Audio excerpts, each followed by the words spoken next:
This episode of the Better 2 podcast is brought to you by Kitty Mystic and DM Needham, author of My Days with the Dark Muse, as well as Love is Worth Waiting For.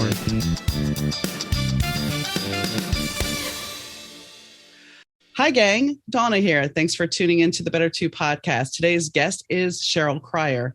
Cheryl Cryer has a CBD business called CryBaby Cryer that also specializes in pet treats called Fat Sam's. Her and I today, though, we don't only talk about her CBD business. Our main focus is, well, kind of how she got her name CryBaby Cryer. She is a roller derby girl, and we talk and explore the roller derby and find out things that might surprise you. So stay tuned. Hi, Cheryl. How are you doing today? Hi, I'm great. Thank you. How are you? I'm doing good. In all fairness, folks, Cheryl and I have known each other for quite a while, but there's certain aspects of Cheryl's life that I wasn't familiar with. And really my only experience with roller derby is, well, my mom and dad got me a pair of roller derby skates back in the 1970s. That was my first pair of skates. I didn't have those strap-on kinds. I had lace-up boots. So that's my experience with the roller derby. And I know Cheryl's got a lot more other different experiences with roller derby than I do. So talk to us about it. Tell us. Hi. I have loved skating since I was a little girl. And my aunt would take, my cousin is a year older than me, and she would take my cousin and myself to the roller rink, just like all the other kids, Friday, Saturday night, we'd be dropped off there and picked up. And I just loved roller skating. My friends in the neighborhood had bikes. I had a bike too, but I oftentimes would be on my roller skates instead. So I've been involved in roller derby for, I don't know, it's over 10 years. I think I went to my first practice maybe in 2010 or 2011. And I've been involved in some way ever since. And I love it. I love to roller skate. I do too. I mean, I'll be honest, when the second pair or third pair of skates I owned was the tennis shoe skates. Sears and Roebuck catalog, circled that for Christmas in the wish book, and I got that. But I would sit there, I would go outside because I didn't always get to go to the roller rink, and I would sit out, in the street doing tricks on my skates. And it's like, I never thought about doing roller derby. I always wanted them to put like the figure skating of roller skates into the Olympics. That would have been something I would have loved. I love figure skating. And sometimes when we go to practice, or I've gone to practice in the past, the figure skaters would be out there with their coaches and doing these just beautiful, graceful jumps and turns and everything. I always wanted to be that, but really never got a lot of that. I get it. I mean, it was one thing because the funny thing is, while I'm talking about doing all these wonderful tricks and everything, if you brought me to the roller rink to skate backwards, for some reason I couldn't do it. I would like freak myself out and fall down. I don't know why. Well, that's what happens, because we get so like worked up in our minds that then we tell ourselves our body can't do something. But yeah, I would just tell you to wiggle your butt. You just wiggle your butt back, and then you'd be able to, your legs would just move. Back then I would do it. Now I've messed up my back. I wouldn't even, every time I've tried to skate since I hit my mid-20s, I can't skate. My back starts killing me. Oh. Which sucks because I used to love it. I mean, the last time I went skating was on Lakeshore Drive, the park near Lakeshore Drive. And it was like, I did it for about 30 minutes. It's like, nope, your back's not happy now. So. Yeah. Low back, everything. Yeah. Let's be honest. Roller derby is a lot more physical than just skating. Yes, roller derby is a lot more physical than just skating, and I am no stranger to injuries and pain. I think too, just like anything else, the more you do it, this is what I tell the newbies anyway. The more you do it, the less pain you'll feel maybe the next time or the next time. Or not. But I do a lot at home to rehab too. So I have an inversion table. I do aerial yoga. I get regular massages, all types of natural type modalities. I, watch my diet, eat anti-inflammatory foods. I have to, because I'm 50 now. Yeah. Yeah. So, am I out there playing high level roller derby? No, not anymore. I'm 50. And I never was a top roster roller derby player. I had a lot of different leadership positions. And I love to skate and I love to play roller derby. I played roller derby to skate, and the hitting and the physical contact was more secondary to me. Some people come to roller derby just so they can, hit someone or get that physical aggression out. I just love the freedom and the feeling, it's just like, like just being like like a 10-year-old. I just feel so free on roller skate and I love it.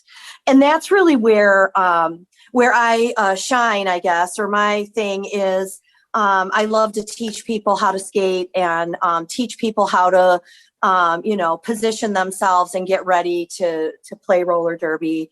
And I'm fortunate to be on the training committee of the league that I'm involved with right now, which is the Aurora 88s in Aurora, Illinois.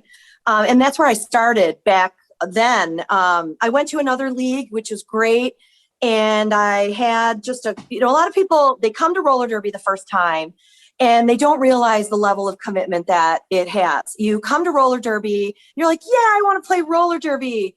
And then you realize that there's a commitment. There's, practice twice a week, and there's skates and gear, and it's, not cheap. So anyway, I actually didn't start with the 88s. I started with another team, and I did a few weeks of it, and then work and life, and I couldn't keep up with the commitment, so I stopped. And then when I came back, I just went to the other team for no reason. It wasn't like a drama or anything like that. It was just I pretty much lived in the middle of the two leagues. Chicago is fortunate enough, and they're all starting to come back now post-COVID, but Chicago is so cool that there are so many leagues and so many places that you can skate if you want to play roller derby. Everywhere from, in the city to the Northwest Indiana, the South suburbs, West suburbs, far West suburbs, Northwest suburbs. I mean, they're everywhere. Locally and nationally and internationally, we're a very tight-knit family. I used to, before we moved, I used to house skaters. So my husband and I would house skaters that were coming in from travel teams to play us, sure, come on. And it was so great. We'd make breakfast and, plan dinners and then games and all of that. It was just fabulous. So anyway, I went on that tangent, but I really got my feet wet into roller derby with the Aurora 88s, and I stayed with them a couple of years, and moved to the Chicago Bruise Brothers. My husband was playing with them at the time. We weren't married. We didn't even know each other yet, but we started dating, and it was just, easier for me to do that. But anyway, so I hopped around, I guess, over the last 10 years or so. And then the Bruise Brothers started practicing with this team called the Chicago Red Hots, and they were really fast and they were very athletic. And I'm chubby. I've always been chubby, not very fast, exhausted, not very good. But we had a combined practice every Sunday with the Red Hots. And at the beginning, I was like, no freaking way. You guys go out there. I'm just going to sit over here. I don't know, text my friends, give you a hija every once in a while. But my husband challenged me, and he was just like, you just need to try it. I was very intimidated. Oh, it's so funny. I just said that because a friend of mine just yesterday said, are you intimidating or are you intimidated? And there's a difference, right? Because it has to do with another work issue. But anyway, so I was intimidated by them, but I used to think they were intimidating, but it wasn't it, right? It was me. Mm-hmm. Anyway, we give so power I jumped to people. in. Yes. I gave away my power to people, but I don't do that shit anymore. Oops, explicit now. Oh, I crossed the line. Okay. But anyway, so I started jumping in, and I mean, most of the time I couldn't last half a warm up. These were fast skaters. These were very athletic, and all the other teams I'd been, associated with were also very athletic. But this team didn't even have like a newbie program. You either sank or swim kind of thing. So I quit smoking. I started going to speed class. I really got serious, and then I joined the team. And that was wonderful. That was one of the best experiences of my whole derby career, is being with them. Well, now it's pretty great too, back with the 88s. I don't know. I'll talk about that in a minute, but that's pretty great too. And then my last year with them or so, I was a captain of the team.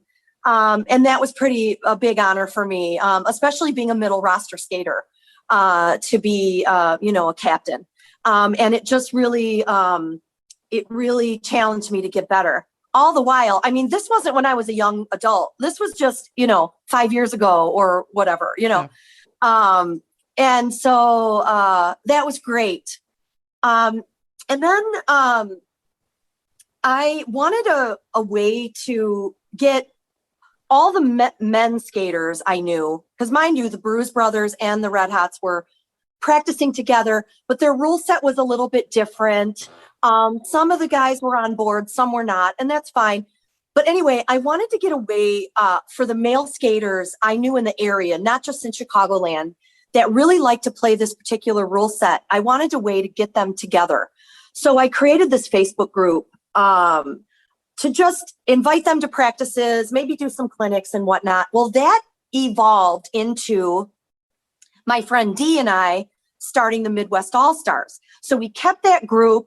We started inviting other skaters into it. And it came about, and if I'm going on some tangent, just stop me. But it came about because we had an opponent back out last minute on the Red Hots.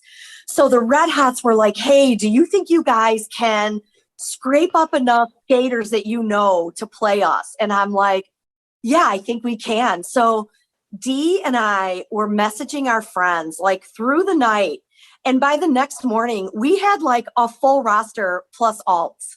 It was amazing. I just look back, and then, somebody created a logo for us and da-da-da.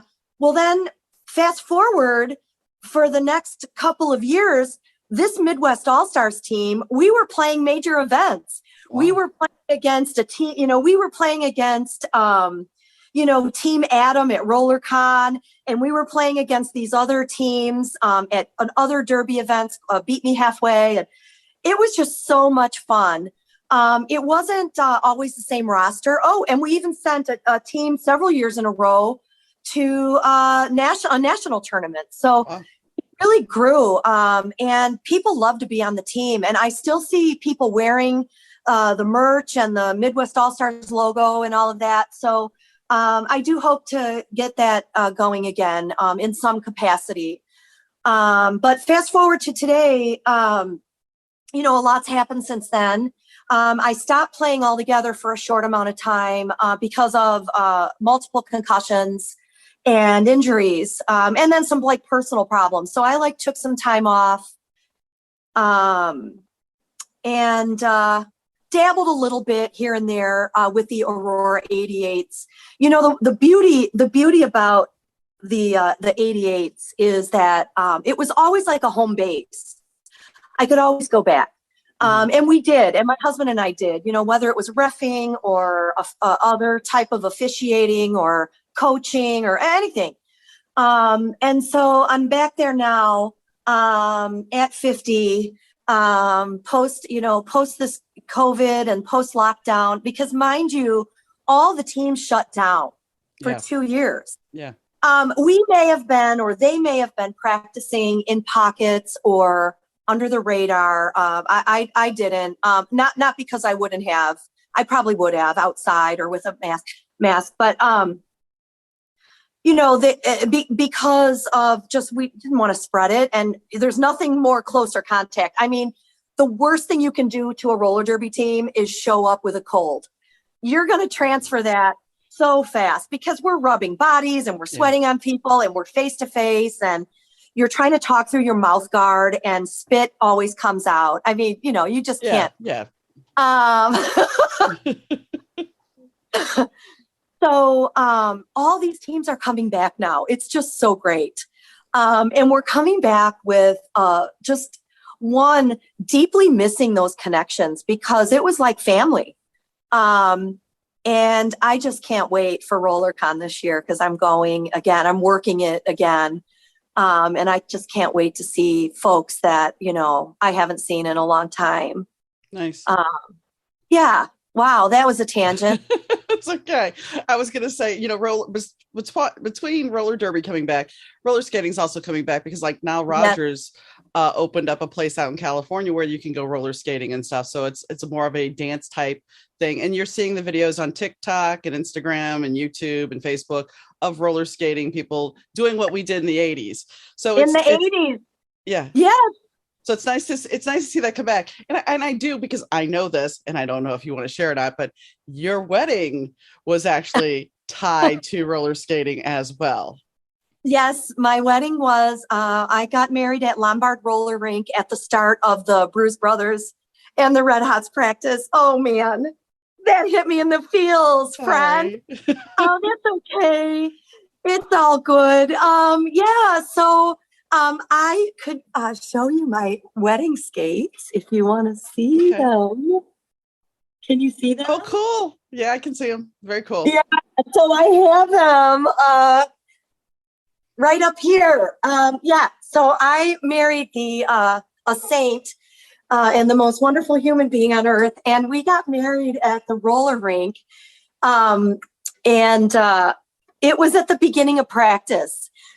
So we had the Chicago Bruise Brothers in uniform, and we had the Chicago Red Hots in uniform, and just a few family members.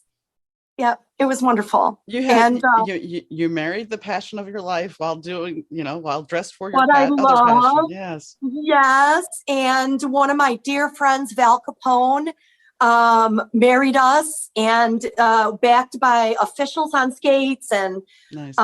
It's great. And then my friend Lenny Gilmore,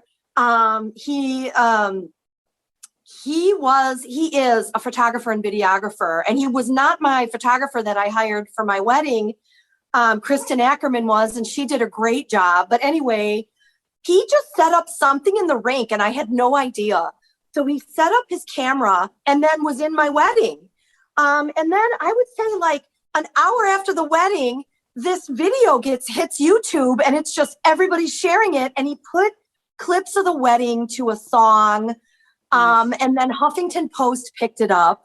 And then they shared the heck out of it. And, if I knew that was going to happen, I would have maybe put more money in my makeup and I don't know. You know what I mean? I would have done more, but then maybe it would have been too structured. Yeah, too staged, too structured. This is more too staged. Yeah, but so if you ever want to find that, you can just Google. It's Bob and Cryer's roller skate wedding. Okay, I didn't mean to make you get emotional, dear.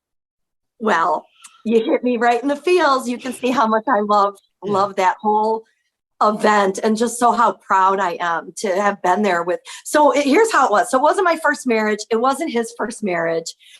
And my mom and his mom were like, we want to be at the wedding. Well, him and I wanted to just go away and just do something, I don't know, on the beach or, some kind of destination, and just have it us. But I saw understood why they would want to be there. So we're like, okay, well then we're going to do it on our terms, because where else? We're going to go into a church? I don't even go to church. Right. I mean, of course we could have done a ceremony, somewhere at a park or whatever, but I think he did that in his first wedding. And you know what? We wanted to make it special to us, because truly skating is what one of the first things that, we shared together, our love for it. And you have to realize, we were skating 5 days a week. So we were doing the Chicago Bruise Brothers practices. We were doing additional Red Hots practices. We were reffing for other teams. I was going to speed class, and I would drag him, of course, to speed. So, we were skating a lot and traveling a lot. So it really formed our relationship, I feel, in a lot of ways. And, when he quit roller derby before I did, and it really, I was very salty with him about that. I felt like, what are you doing to us? But we found something else. We kayak and we skate around town and we do other things together, and it's fine. And he does CrossFit now, so I'm not doing that.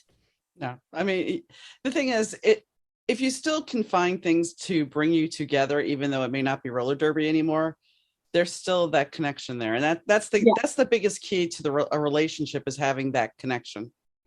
Yeah. Even if it changes. Because we all change and evolve. We do. We do. I'm different too. I'm different too. I still love to skate. But the thing is, if you don't evolve with each other, then the relationship's not going to last. Yeah. Yeah. So. Yeah. Yeah. True. So we do. And he just wants me to be happy, and I just want him to be happy. And so whatever new endeavor, I just keep going back to roller derby. I don't know. It's been great. I found it, I think I was 39. And then I was 41 when I met him, but I was 39. And my sons, I was a single mom, and my sons were in high school, and, they could care less what I was doing in the evening or whatever anymore. It wasn't like we did stuff together. They were just with their friends or playing video games upstairs or whatever. But so I started dating. And the guy that I was dating, I met him online. And one of the first things he asked is, would you like to go on a roller skate date with me? And I was like, what? That sounds like so wholesome and fun. Yes. It like awakened this whole thing, because I loved skating so much when I was a kid. And then I got married and had kids, and, I'd go to the rink with them for their fundraisers and that, but it wasn't, it was just for them. So we used to go on roller skate dates, and I started feeling really good, and strong, and I could feel it in my core and all this. And one time there was a poster on the rink that said, try out for roller derby. And I was like, what? Really? I saw Whip It. So I did. And I met my first friend I met there, and she's still like my bestie, which is Storm and Stella, talked to me and befriended me. And she's still, here we go with the feels. She's still, a dear friend. And these are connections that, I can't say I ever made a lot of deep relationships prior to that. I had, I had my neighbors, and my family. But I was busy. I was a single mom. I was either going to school or teaching school, working in industry full time. But when I joined roller derby, it opened up a whole world for me. And I met women and men that I would never normally meet, and different people. And, because at the end of the day, when you're out on the track and you have your helmet on, it's, can you skate? Right. Can you skate or not? Right. Am I about to lay you the F out or not? Right. Right. But under the helmets, we have, MBAs and teachers and baristas and students and every person, every type of person. And you're not going to find a more diverse group than folks involved with roller derby, from gender fluidity to identifying. There's a thing flying around here, but it has taught me so much about my fellow humans. I love it. I mean, if you can't tell.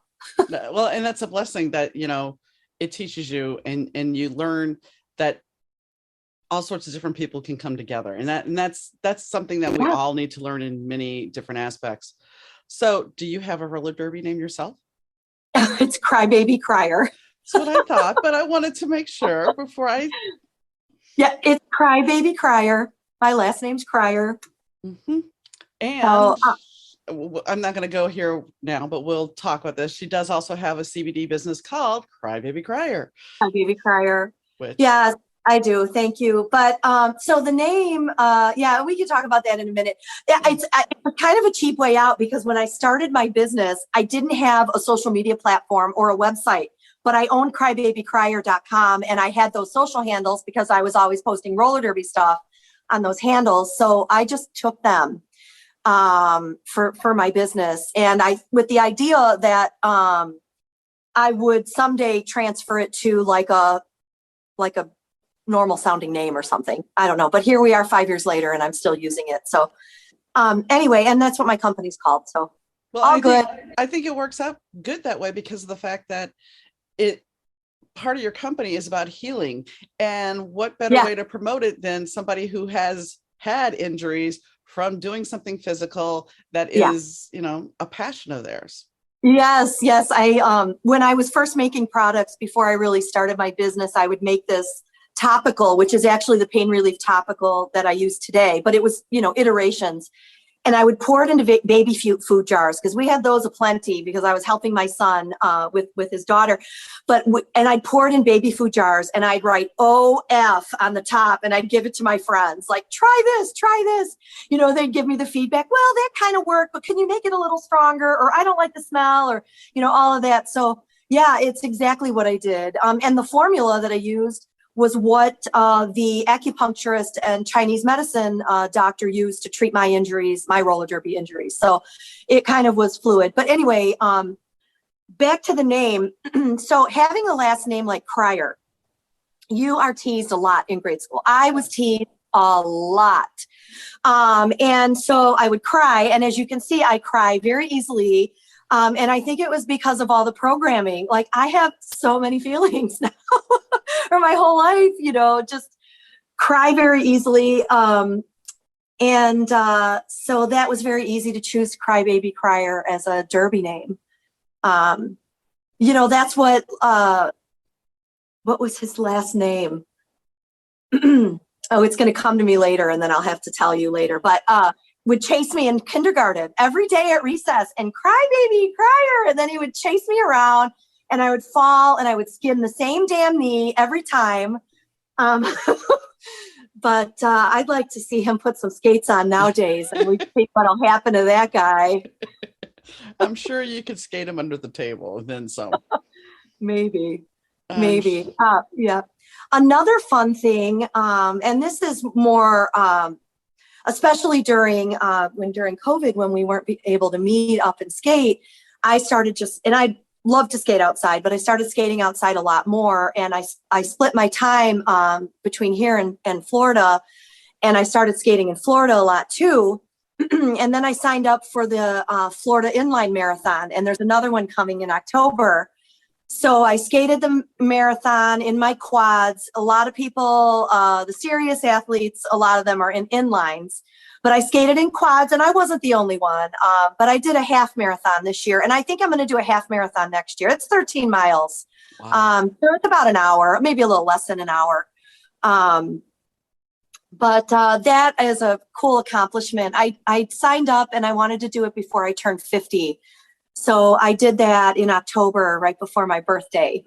And that was pretty fun. I had a hotel out there. I had it like all set up. And then I had a vendor market I was going to be doing down there. But the hotel screwed up my reservation. The market I was working at ended up running late, late into the night. So I just stayed at my son's house, and then I got up at like 3 a.m. and drove to Sarasota. It was like 3 hours to register and get my stuff and then race. And then I got back in my car and I drove back to my son's house 3 hours. And my legs were so cramped afterwards. But I didn't feel a thing. I was just so excited. Like I was skating, I'm taking selfies, I'm calling my mom, my neighbor's texting me like, hi, have you seen Bernie? I'm like, no, I'm skating a marathon, All I can envision is, did you ever watch How I Met Your Mother? Neil Patrick Harris's character Barney decides he's going to run the marathon with no practice, and he's all excited. He wins. He made it, and then he sits on the subway, and then he can't move because his legs are cramped up so bad. Me. That's pretty much me. And the next day, I had to fly home, and my legs were sore. But yeah, I did one practice run. I did 2 practice runs, actually. I did one practice run out my maker space is right on the Fox River Trail. So and this is a trail I skate all the time, but I'm like, I'm going to do 13 miles. I knew where it was. I put my son on my earbuds. I was talking to him, and I skated from Batavia to St. Charles and back in like 50 minutes, 13 miles. And I'm just running. I'm talking to him. So I didn't even think of it. Choo, choo, choo. And so I'm like, okay, that's my best time. Then me still thinking I was going to do the full marathon, 26 miles. And I read, you're actually not supposed to like do intensive training leading up. You're supposed to maybe, there's like this whole training schedule. So I'm thinking, okay, training schedule. Okay, fine. So then I had some business meetings down there. So then I flew down to Florida, and drove back out to Sarasota. This was maybe 2 weeks or a month before the race. And I skated it. And the terrain was completely different than what I'm used to. So the terrain out here is, you're kind of hauling butt up the hill, and then you're going down the hill. So it's, you know what I mean? It's just a little bit different feel than just straight away, where you really have to work on your form and keep your stride right and all that. Anyway, I got intimidated. Or it was intimidating, probably both. But so I'm driving home, and I'm thinking about this. And by the next day, I decided I'm gonna just do the half marathon, and I'm glad I did, because otherwise, my friend Tina and Amanda did the full marathon, and I'm so proud of them, and they did great. But I just don't think that I had the endurance that they had, So this year, I'm going to do the half marathon again. And I'm just going to try to beat my time. That's still something to be proud of, especially, Thank you. When I guess I had on, and actually her show dropped today. At 40, she decided she was a recovered alcoholic and everything. And at 40, she decided she was going to get into female bodybuilding. And now she's won champions, and she just turned 50. And I mean, she's won a couple of championships, and yeah, I mean, so I think for anybody that sits there and thinks, well, after you hit 40, you might as well just pack it in. No, there's life after 40. I started playing roller derby. Yeah, that's what I'm getting at. I mean, it's like marathons. Hollywood kind of portrays that unless you're the cute little thing or the grandma figure, there's no in between for a woman. There's no real role for her. But the fact of the matter is, women are more capable and empowered at 40 and above than they have ever been in any time in this world. Yeah. I was a hot mess in my early 20s. There's no way I could have done these types of things back then. I couldn't have had the focus or the time. But what's her name? And her podcast it's dropping now. What is her name? The episode drops today. It's Jules A. She actually has 2 episodes. Actually, this episode is called Miss Jules because she's also a former dominatrix. Oh, I want to be her friend. She's pretty cool. She's got a pretty amazing story. Yeah. But I mean, it's empowering when I've talked to people that are a little older, and they're sitting there being honest about who they have, their struggles that they've had. And that's one thing. When we were in our 20s, we couldn't be honest about our struggles because there was a taboo. If you talked about being sad or upset or anything, then you were crazy. You couldn't be honest about who you were. You had to put on a mask. Because otherwise, if you said you had a therapist, oh my gosh, you must be insane. No, actually, I have a therapist because I'm not insane. Exactly. Yeah. But I mean, that's another way we've changed over the last 20, 30 years is because we're more open and willing to embrace those things, and embrace being that I'm going to go out and join roller derby in my 40s. I'm going to go do this in my 50s. It doesn't matter. I'm allowed to change my life. I'm allowed to start a podcast.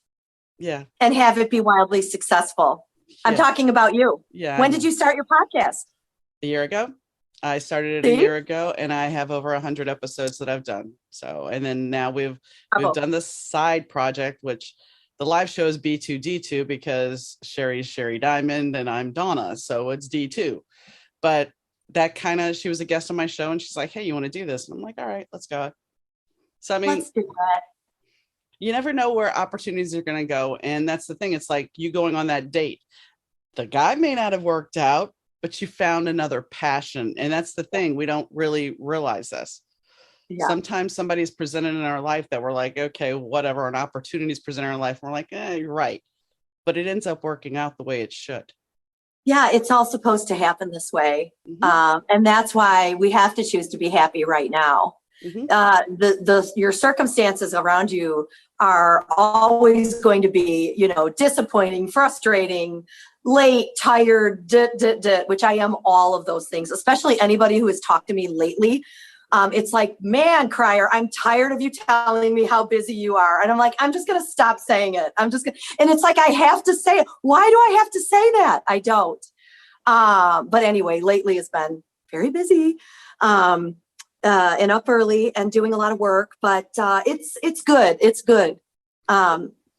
Yeah. But that's because you're not just a roller derby person. You're not just married. You're not just a grandmother.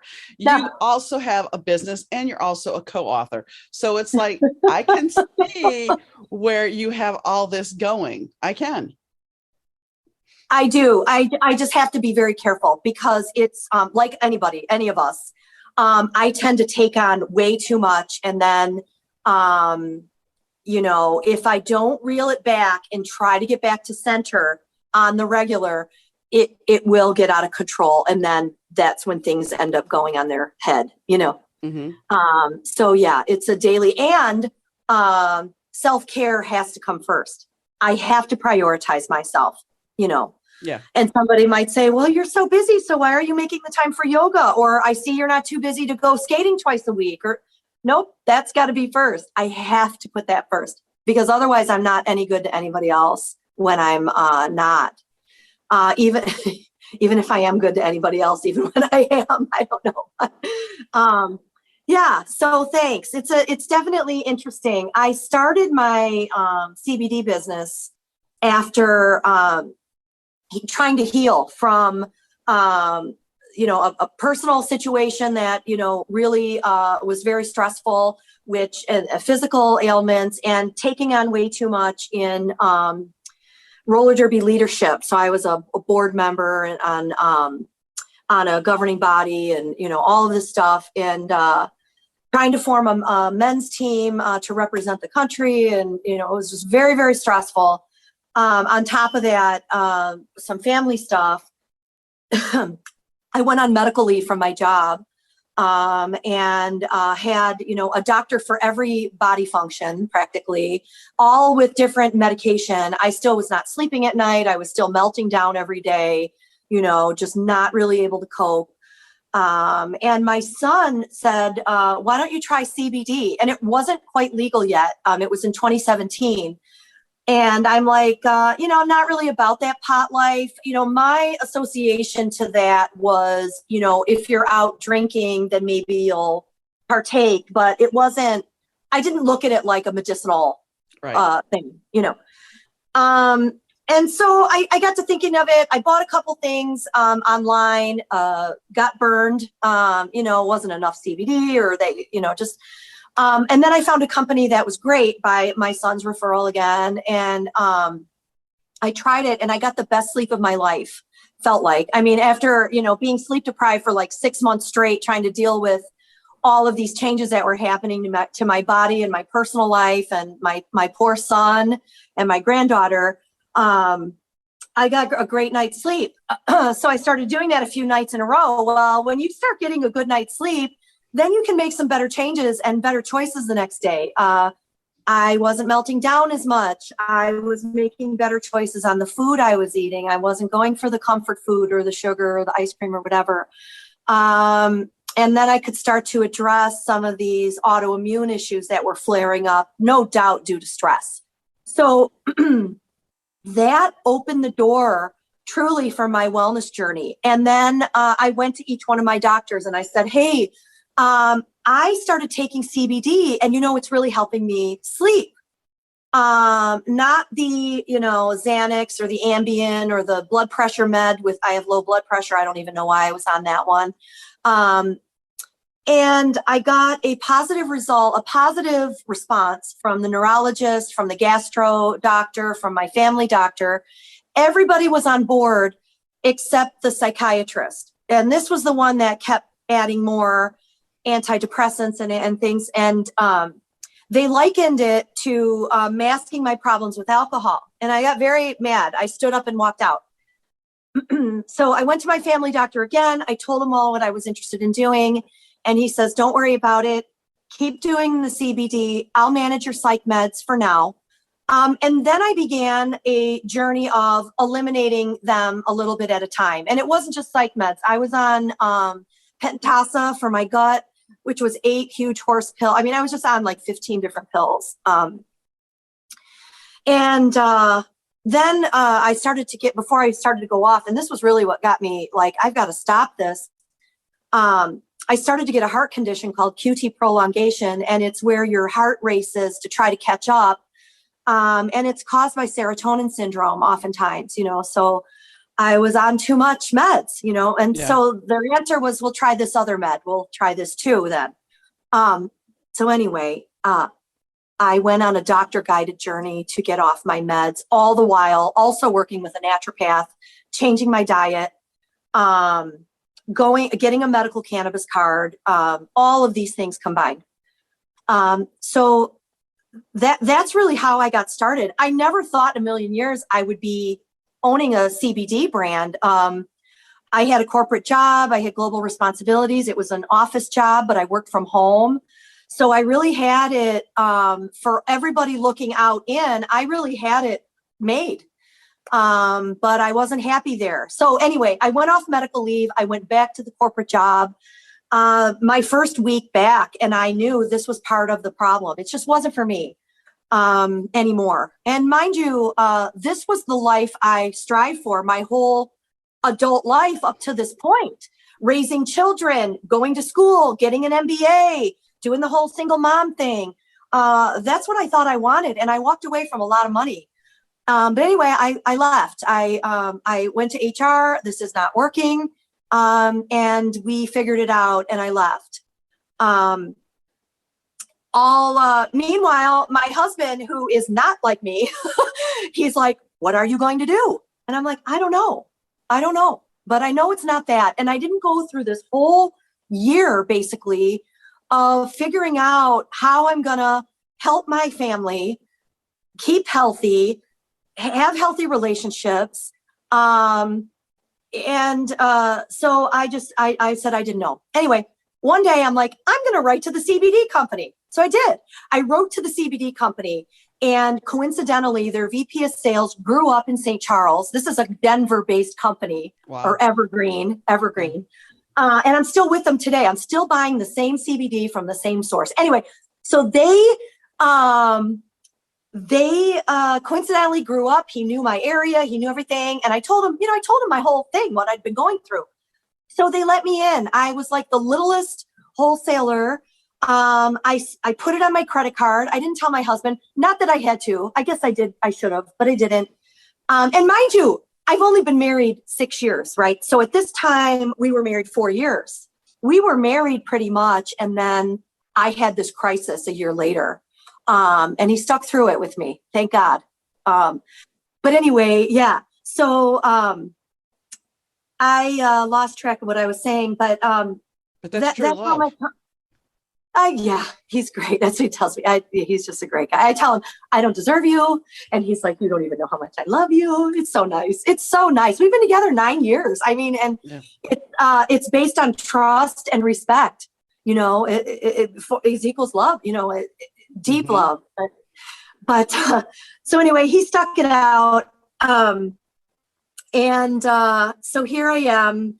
And 5 years later, I'm licensed by the Illinois Department of Agriculture as a hemp processor. I'm a small batch maker. I sell to single proprietor type chiropractors, physical therapists, and wellness centers, some doggy boutiques. And then I have an online store where I sell retail. Not to plug it, but that's what it is. Thanks for letting me do that. You got to plug it. That's fine. Yeah. That's part of why we're doing this. Yes. And doing this brings in, I sponsor roller derby teams. My company is involved. We do a skate, the 5K for a nonprofit for animal rights. So I get to bring all the things I love in my personal life and have loved all my life. I get to bring that into my work, and then I get to leverage my business experience through managing this company. So it's pretty great. It's pretty great, and I'm learning a whole lot about myself, and I'm still healing. But recently, I went back to school and learned about medicinal plants. So that was really fun. And it was like a 6-month program at Cornell. And I got a certificate with my name on it. Congratulations. Yep. Thanks. Yeah. And they broke it down by body function, which was pretty cool. And they mentioned hemp and CBD in the smallest possible way. And that's fine.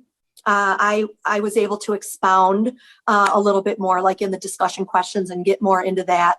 But I also met a lot of really cool people through that course, because it was a lot of people like me, either in hemp and CBD, or maybe naturopaths or chiropractors taking the class, herbalists.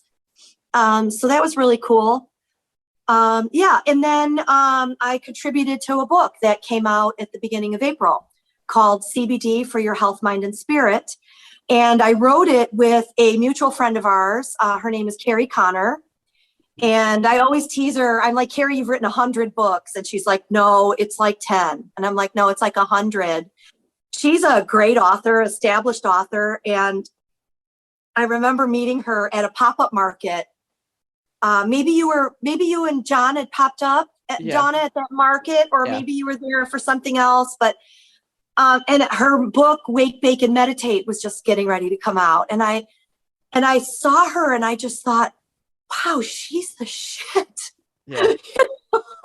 Yeah. Like if I could just write a book someday, wow,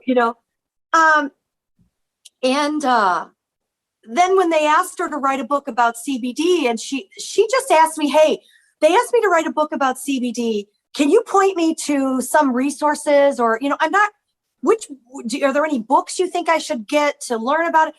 So I just sat down and gave her my intro to CBD edu session that I've given in the past. I gave her that.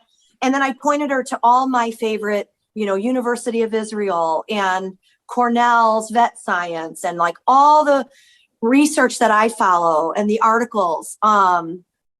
And she just went to town and just took that, and then did a whole lot more. And then she came back and said, tell me about Fat Sam. And then, so I wrote a little bit more. And then, do you have any recipes? And I'm like, heck yes.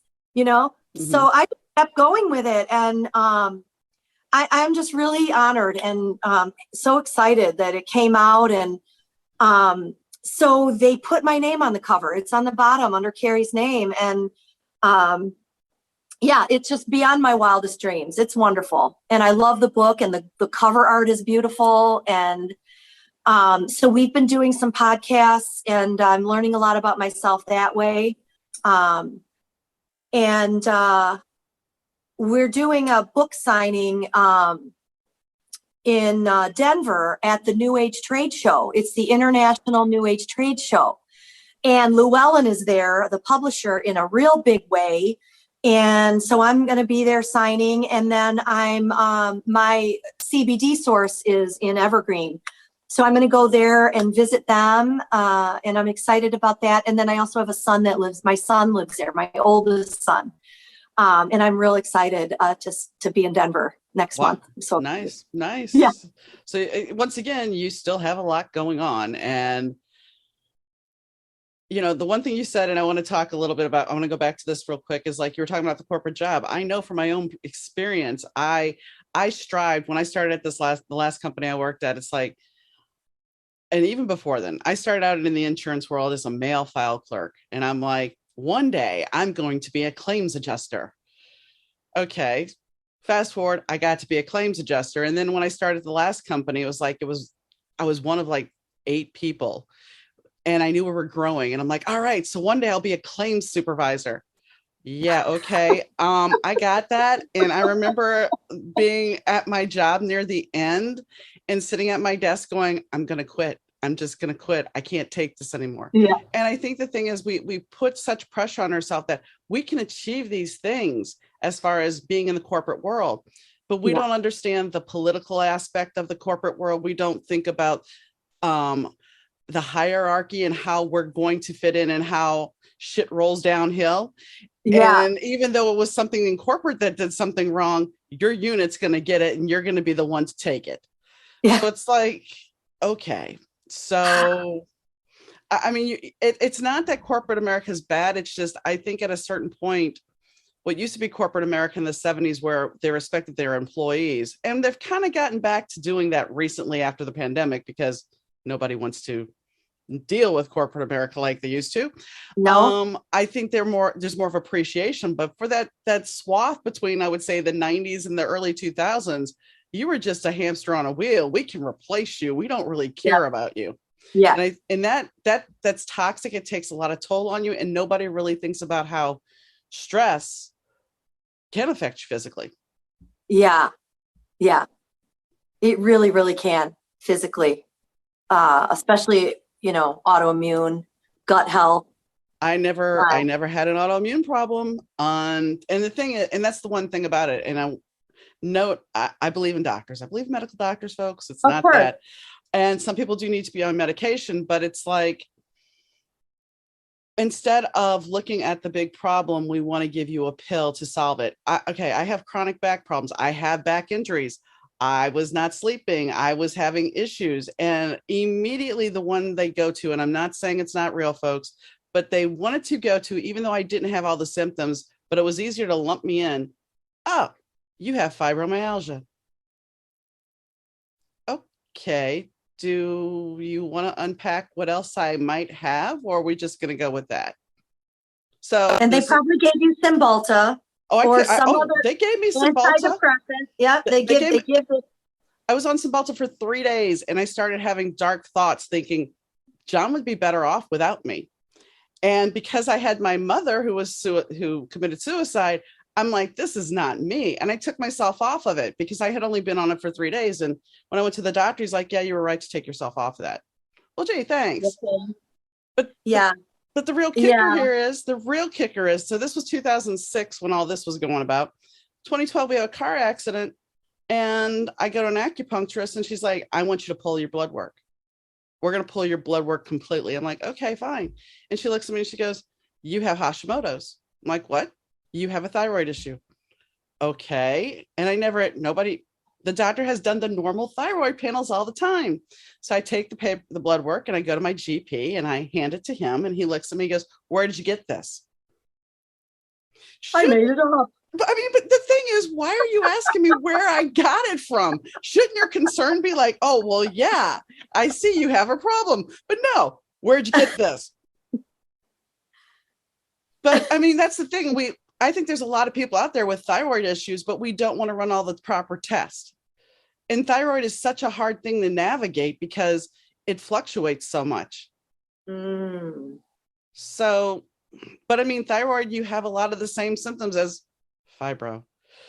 And like I said, I'm not saying that fibro is not real, but if you really unpack for some people, like the pain I have, well, I have back issues. I have skeletal problems. Maybe that's it, and not the other thing that you can give me a pill for. Yeah. Absolutely. And we're seeing a shift. Not only have we shifted, but we're seeing a shift collectively from, especially, and I think COVID amplified this, for first line health issues. People are looking to natural remedies. I have a headache. They're not going to the ibuprofen first off, or the Aleve or whatever. I know I don't. I have a number of herbs or diet resets. A lot of times when I'm feeling achy and my joints hurt or I'm not feeling right, I go, how did I sleep last night? What have I been eating? Did I have wheat or sugar? I go to the things, and then we look to the other herbal supplements that we can do to help us, and there's a lot out there. Well, for me, and just because go ahead. Sorry. No, go ahead. Oh, no. I was just going to say, just because it's natural, the other word of warning is just because it's a natural supplement doesn't mean you can just take it, and go nuts with it, because nature is dangerous too. So you really should know what you're doing in somewhat, or have, trusted folks, I know where to go to for my herbs, and I know where to go to for, all of these things. But that's all I was saying is just. Well, I was going to say, my co-host Sherry, she has a not diet program, a clean eating program called Balance for Life. And her and I were talking, and she was, corn is something that shouldn't be in your diet.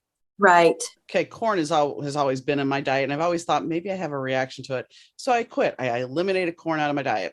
And the amazing thing was, the next two chiropractor appointments I had, she's like, wow, your muscles, they're not as tense as they've been. And I've always had inflammation markers in my blood, and nobody's ever said anything. They're like, oh, it's no big deal. You're fine. Or everybody, very common, everyone has that. Well, everyone shouldn't. Yeah. Maybe we need to look at the bigger picture as to why. But no, it's much easier just to say, okay. And I think that's the thing. It's like, as long as we're not really digging into the deep problem, we're just, and that's, unfortunately, it's part of what has happened with the medical industry, is because fortunately, my doctor, she'll spend an hour with me. But most doctors now are not allowed to do that. In fact, the one doctor I was complaining about, he left the practice because he's like, they give me 15 minutes. That's it. Because corporate says you can spend 15 minutes with a patient, and that's it. Yeah.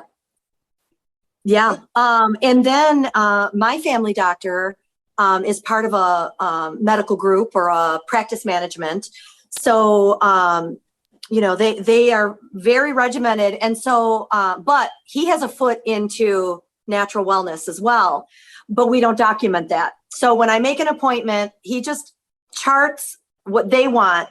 And then we go off and we talk about, the other things. But he can't, so he's a very big supporter of medical cannabis and CBD and all of that, but he can't document that. And I don't want it documented in my chart, to be honest, because I don't, it doesn't need to be. How are they going to help me? Are you going to use it to judge me?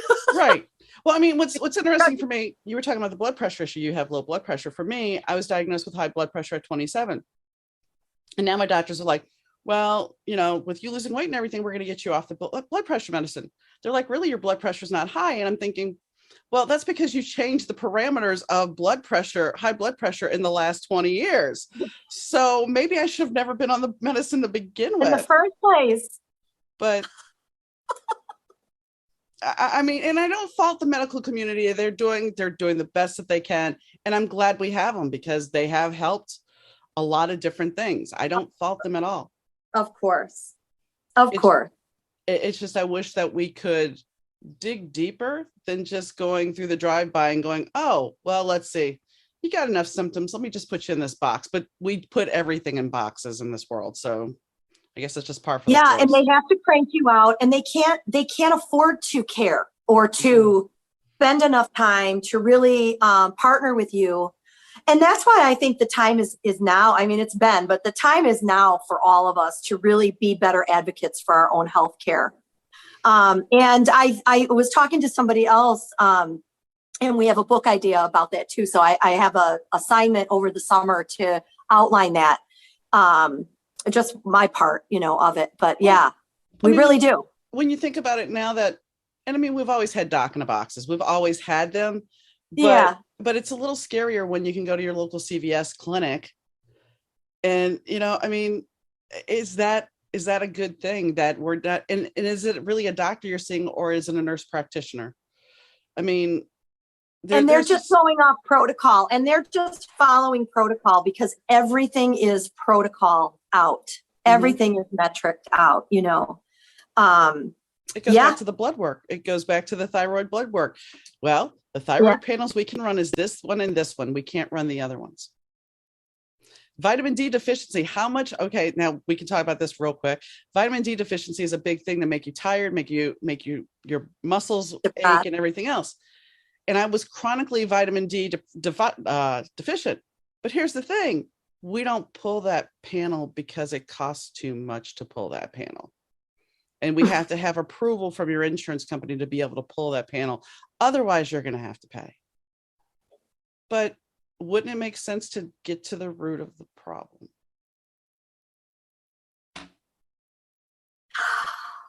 Yes, yeah. I stepped into a hot mess, but anyway, that's no, it is. It's the whole basis of how I'm here right now. I don't think I could have lasted much longer on all those meds. I'm sitting on the couch and my husband's like, "Can you feel your heartbeat?" And I'm like, "What are you talking about?" He's like, "Your heart is racing over there. I can just feel it off of you." So we went and got, I had like a sports watch somewhere. So he charged it up for me and he's like, "I want you to wear this so we can track all of it." So I was at like 120, 2 weeks straight. It might go up, it might go down to 108, never under 100 for 2 weeks straight. Wow. That's insane. And the neurologist didn't want to do anything. They're like, "Well, that sounds like your psych meds." The psych med's like, "Oh, well, here, we'll just give you another pill. It'll be fine." You know, it was just nuts. It was nuts. I mean, that's what that's if you keep that up, that's damaging your heart. And yeah, I mean, and you know, I think I have a little bit of a higher heart rate anyway, but it's never that high, and it should be pretty low. I mean, especially all of the endurance skating that I've done, and you know, always skating in that, my heart rate should be much lower than that. And now that you're after you're off the meds, did it come down? Yeah. Oh yeah. It's completely back to normal now. Yeah. Wow. So if somebody wanted to join roller derby, what would you tell them? I would say do it, of course. And I would say, call me. Yeah. No, but, look it up, look up at your local rink and, see where the leagues are in your area. You know, if you can't find something, you're always welcome to find me on social media or whatever, and I can help you find a league that I might know. But you're going to love it, and don't give up. And you're learning something new. The biggest thing with new skaters is they get so stuck in their head that this is hard, or they can't do it, or my body doesn't move like that, or I don't know how, that it actually prevents them from doing all the things that they think they can't, but really they can. You know, how in comparison, I guess here's a good question too, is how in comparison is the real life experience versus the movie? Oh, it's totally different. It's different. Well, for one, we're not skating on a bank track anymore. There are some in California and Texas and Florida, and Chicago has one. It's in storage right now, and I can't wait for my friend to get that back up and running again, but that'll be up soon, I hope. But really, most leagues are playing on the flat track. So they're playing at your local roller rink or at a gymnasium. So that's one difference.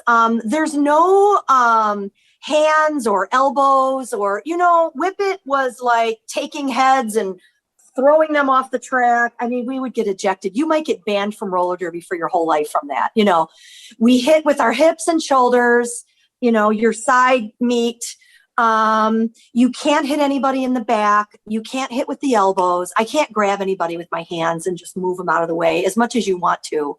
You can't. You have to hit them with your body. Okay. Fair enough.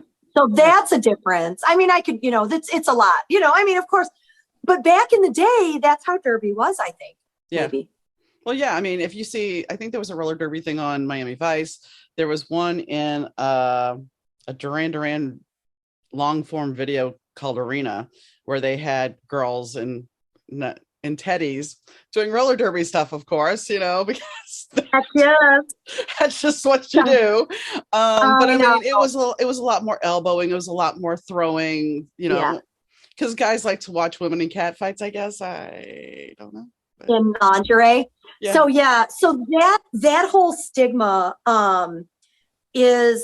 it was more like that. And then it's definitely much more athletic now. Like It's not that. We have uniforms. When I was on the Chicago Red Hots, we had to use our last names, and we had two-digit numbers. There were no derby names, just your last name. And they wanted to help reduce that stigma and be perceived as a serious sport, because it is a serious sport. It's hard. Mm-hmm. But there are other leagues out there. There's one in Chicago called the Chicago Knockouts, and they're amazing. And they're more of that. They're a little bit more staged. They're doing tricks on skates, and their games are a lot of fun too. I mean, it is fun. They're like the Harlem Globetrotters then. Yeah. Only hot. I mean, I'm not disparaging. I mean, if they're doing tricks and everything, that's what comes to mind, is that it's going to be that fun, the whole Harlem Globetrotter thing back in the day. Yeah, so, they're great. Now that I guess we should be wrapping this up, is there anything that we haven't talked about that you would like to add? No. Thanks for having me. I don't know. And thanks for bearing through the tangents. You're fine. I love talking. It was nice. Thank you for coming. I've seen the video for Cheryl's wedding, and it was just it's an amazing ceremony. And I think that, while it was simple, I think that was part of what was so great about it. It was something that wasn't overdone. It was something from the heart. And when you have both passions, the person you love that you're marrying, and you're doing it with a passion that you guys share, it's a wonderful thing. And I would highly recommend Cheryl's Fat Sam's products. Cammie would give it 2 paws up. She has I have used that on Cammie to calm her during her, thunderstorms and things of that nature. Because she really does not she's a little high anxiety dog when it comes to thunderstorms. It's not her thing, and fireworks. So I would highly recommend that. And she is developing a peanut butter line as well now. So, and as far as her pain management products, my husband used to take them, and he did swear by them. So, but I hope you guys learned some stuff about the roller derby. If you want to check out her site, it's crybabycrier.com. And as always, if you have a question, you want to be a guest on the podcast, or you have a concern and want to leave a remark for me, you can do so by sending me a message at Donna, DAUNA, at better2podcast.com. That's Donna at better2podcast.com. If you want to catch up on the show and you missed an episode and you want to find our social links, you can do so by going to better2podcast.com as well. As always, the show is brought to you by Kitty Mystic and dmneedham.com, and our sound and audio is done by Rich Zai of 30 Year Audio Productions. And I hope whenever you listen to this, you have a great weekend, day, evening, whatever time it is. And I'll catch you next time, guys. Bye.